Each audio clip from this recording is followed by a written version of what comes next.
আমরা তো গ্রামের মানুষ, আল্লাহ পাক ভালোই রাখছেন আমাদেরকে। আমরা এমন এক জায়গায় জন্মগ্রহণ করছি, আমার মানে একেবারে আপার লেভেল থেকে নিচ পর্যন্ত আমাদের রাজনীতি শুরু হয়েছে চার দোকান থেকে শুরু করে গেলে সংসদ পর্যন্ত, মানে আমরা সবাইকে চিনি। এটা আল্লাহ পাকের শুকর। অনেক রাজনীতিবিদ তারা ওই ডাকাতি জন্মগ্রহণ করছে, ডাকাতি বড় লোকের ঘরে জন্ম করছে, বড় লোকই, গ্রামের মানুষের সাথে তাদের কোনো পরিচয় নেই। কিন্তু আমরা এমন এক রাজনীতি লিডার, আমাদের সাথে রিক্সাওয়ালা, ঠেলাওয়ালা, কুলি মধ্য সবার সাথে পরিচিত আছে, আবার হাই কোয়ালিটির মানুষের সাথে পরিচিত আছে। প্রত্যেকের চরিত্র সম্মান আমরা জানি। আমরা যেহেতু গ্রামে থাকি, আমরা জানি এদেশের মানুষ কেন রাজনীতি করে। এদেশের গুন্ডামি করার জন্য যে কোনো একটা গুন্ডামি দলের সাপোর্ট গ্রহণ করে, আর কিচ্ছু না। ওর উদ্দেশ্যটা কি?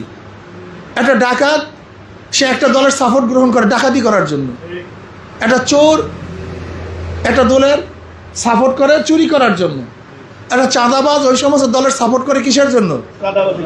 আমি জানি তো কেন কোনো দল করে। ইসলামী আন্দোলন গুন্ডারা আসবে না তো, ডাকাতরা আসবে না তো, বদমাশরা আসবে না তো, ওদের আসার দরকারও নেই। ওদের সংখ্যা খুবই কম, ওদের সংখ্যা কিন্তু ঘাউয়ায় বেশি, শুধু ঘাউয়ায়। আসলে ওদের ভোট নাই, ওদের সংখ্যা খুবই কম।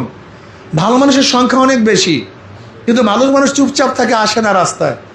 এর জন্য ওই গুন্ডারা সবসময় রাস্তায় থাকে। আপনারা রাস্তায় বের হন, গুন্ডারা রাস্তা ছেড়ে চলে যাবে।